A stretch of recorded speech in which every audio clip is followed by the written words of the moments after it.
एक गांव में चंदू नाम का 20 वर्षीय युवक रहा करता था। चंदू के माता पिता का कुछ महीने पहले ही देहांत हो गया था। आज चंदू अपने घर से बाहर निकल ही रहा था कि तभी उसकी पड़ोसी वेदिका काकी उसके पास आकर बोली, चंदू, ऐसे कब तक अपने माता पिता की याद में उदास बैठे रहोगे? काकी, जब मैंने अपनी आंखें खोली तब अपनी माँ को खो दिया। मैं जानती हूँ, और जब तुम्हारे जवानी के दिन आए तब तुम्हारे माता पिता तुम्हें छोड़कर चले गए। समझ में नहीं आता कि आखिर ईश्वर मुझसे क्यों नाराज है। अरे अभी तुम्हारी उम्र ही क्या है, सिर्फ 20 वर्ष। वैसे अब क्या करने का इरादा है? रसोई में अब राशन भी खत्म हो गया है। मैं किसी काम धंधे की तलाश में ही घर से बाहर जा रहा हूँ। अब तुम जवान हो चंदू, मेहनत करके 2 रोटी कमा सकते हो। इतना बोलकर वेदिका काकी वहाँ से चली गई।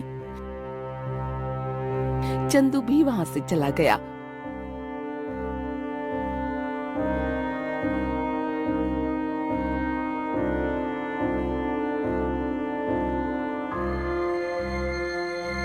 और एक ढाबे के पास जाकर उसके मालिक से बोला, क्या मुझे आपके ढाबे पर कोई काम मिल सकता है? देखो, मुझे एक खाना बनाने वाले की आवश्यकता है। अगर तुम खाना बनाना जानते हो तो बताओ। हाँ, मैं बहुत अच्छा खाना बनाना जानता हूँ। तो फिर ठीक है, अभी से काम पर लग जाओ। तभी ढाबे के मालिक के मन में अचानक एक विचार आया और वो चंदू की ओर देखकर बोला, रुको, पहले मुझे देख तो लेने दो कि तुम्हें खाना बनाना आता भी है या नहीं। कहीं ऐसा ना हो कि तुम सारा भोजन बर्बाद कर दो। इतना बोलकर ढाबे का मालिक अपने नौकर को आवाज लगाने लगा, गोलू जल्दी यहाँ आओ।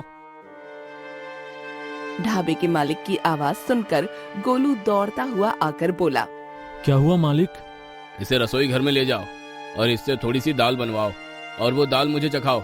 अगर इसके हाथ की बनी हुई दाल सही होगी तो ही मैं इसे ढाबे पर काम पर रखूंगा। गोलू चंदू को रसोई घर में ले गया। चंदू ने पकाने के लिए दाल चढ़ा दी, मगर जैसे ही उसने लकड़ियां जलाईं, अचानक एक तेज हवा का झोंका आया और लकड़ियों की आग ने जोर पकड़ लिया और देखते ही देखते उस आग ने पूरे ढाबे को अपनी चपेट में ले लिया। ढाबे में लगी आग को देखकर ग्राहक शोर मचाने लगे। अरे भागो भागो, ढाबे पर आग लग गई। ढाबे का मालिक क्रोधित नजरों से चंदू की ओर देखकर बोला, यहाँ से चले जाओ और अपनी शक्ल कभी मत दिखाना। तुम्हारे पैर मेरे ढाबे पर क्या पड़े, मैं तो बर्बाद हो गया। तुम्हें मैं नहीं छोड़ूंगा। ढाबे के मालिक के मारने से पहले ही चंदू वहाँ से भाग खड़ा हुआ और कुछ देर बाद घर जाकर सांस लेते हुए बोलने लगा, अच्छा हुआ भाग आया, वरना वो मार मार कर मेरा बुरा हाल कर देता।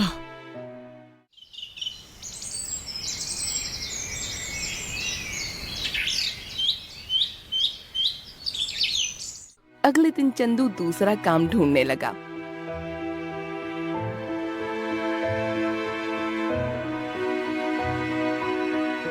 उसकी नजर एक लोहार पर पड़ी।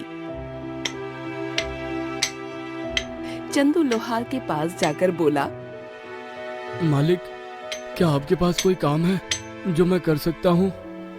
तुमने कभी लोहार का काम किया है? नहीं, पर आप जो कहेंगे मैं वो करूँगा और काम जल्दी सीख जाऊँगा। अच्छा चलो, ये लो हथौड़ा। जैसा जैसा मैं कहता हूँ इस गरम लोहे पर मारना। चंदू हथौड़ा लेकर उस गरम लोहे पर मारने लगा। तभी चंदू की नजर एक उड़ते हुए तोते पर पड़ी जो लोहार की दुकान के सामने से उड़ रहा था। चंदू का ध्यान भटक गया और हथौड़ा उस लोहार के हाथ की उंगली पर लग गया। अरे बाप रे, मार डाला। अरे तुमने ये क्या किया? हाय राम, मेरी उंगली। लोहार के हाथ में हथौड़ा लगते ही चंदू हथौड़ा छोड़कर उस दुकान से दूर घर की ओर भाग गया।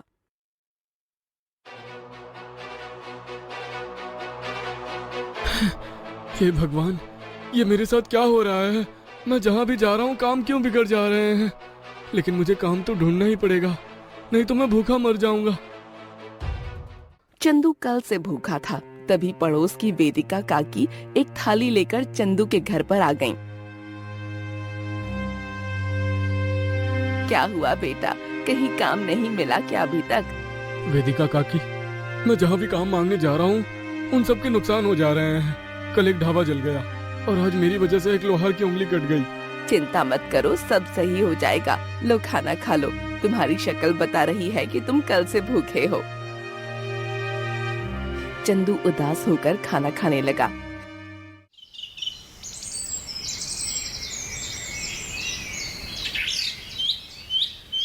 अगले दिन चंदू एक मिठाई की दुकान पर गया।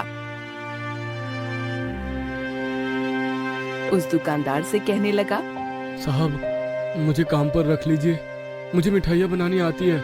अगर आप कहेंगे तो मैं आपको मिठाई बनाकर दिखा सकता हूँ। हाँ हाँ, आ जाओ, मुझे तुम्हारे जैसे ही मेहनती लड़के की तलाश थी। चंदू उस मिठाई की दुकान पर काम करने लगा और मिठाइयाँ बनाकर तैयार करने लगा।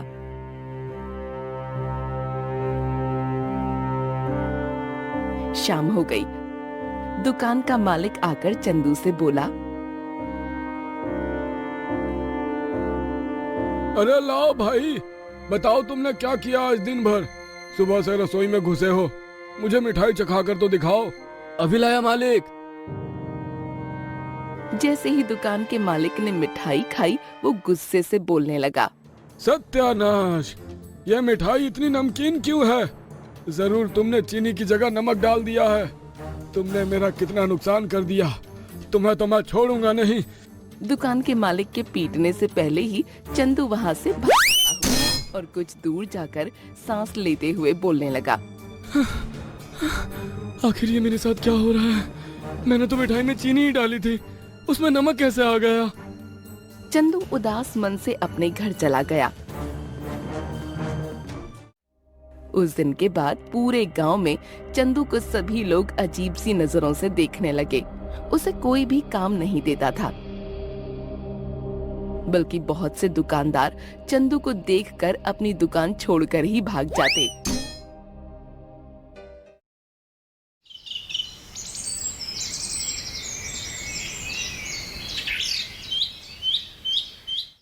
एक दिन चंदू अपने घर पर बैठा हुआ अपनी किस्मत पर आंसू बहा रहा था कि तभी वेदिका काकी भोजन की थाली लेकर चंदू के घर आ गईं। वेदिका काकी, आखिर आप कब तक मुझे मुफ्त का भोजन खिलाती रहेंगी?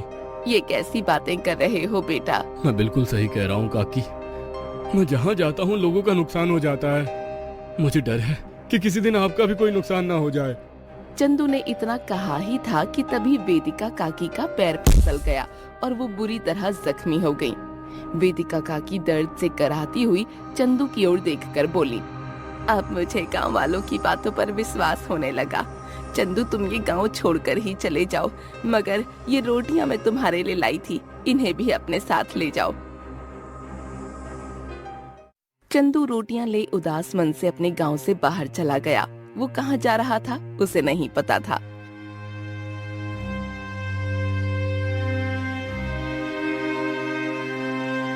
तभी उसकी नजर जंगल के एक खंडहर पर पड़ी। चंदू खंडहर की ओर देखकर बोला, शायद मेरी जगह यही है।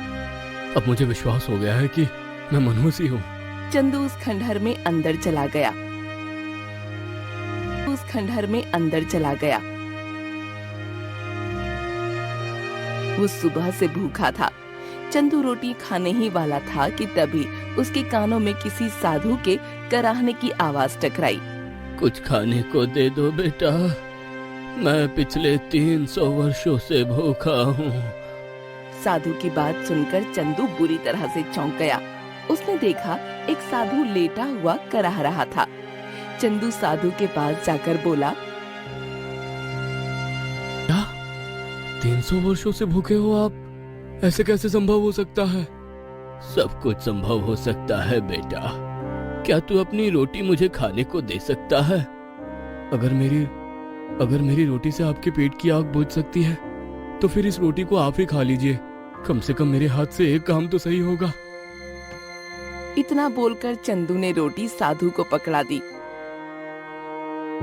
साधु रोटी खाकर अचानक से ठीक हो गया और चंदू की ओर देखकर बोला, मुझे पता था कि तुम एक दिन यहाँ पर जरूर आओगे। मैं आपकी बात का मतलब नहीं समझा। तुम्हारे पिछले जन्म का श्राप जो कि मैंने तुम्हें दिया था आज से समाप्त हुआ। क्या मतलब? तुम्हारे साथ अब तक जो भी बुरा हुआ वो तुम्हारे पिछले जन्मों के कर्मों का फल था। मैं अभी भी नहीं समझ पा रहा हूँ साधु महाराज, आप कहना क्या चाहते हैं? पिछले जन्म में तुम एक घमंडी राजा थे।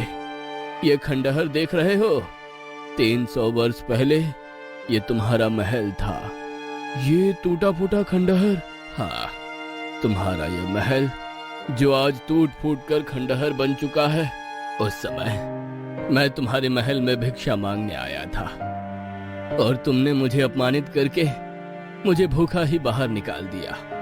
मैंने तुम्हें श्राप दिया था कि रोटी तो तुम मुझे अपने ही हाथों से खिलाओगे, चाहे तुम्हें इसके लिए अगला जन्म ही क्यों ना लेना पड़े। इतना बोलकर साधु चंदू को खंडहर के अंदर एक गुफा की ओर ले गया। चंदू ने देखा कि वहाँ सोने का ढेर लगा हुआ था। ये तुम्हारा ही सोना है, तुम इसे ले जाकर अब अपना जीवन अमीरों की तरह व्यतीत कर सकते हो। नहीं साधु महाराज, पिछले जन्म में शायद मुझे इसी सोने की चमक ने घमंडी बना दिया होगा। मैं मेहनत करके ही अपना जीवन व्यतीत करना चाहता हूँ। चंदू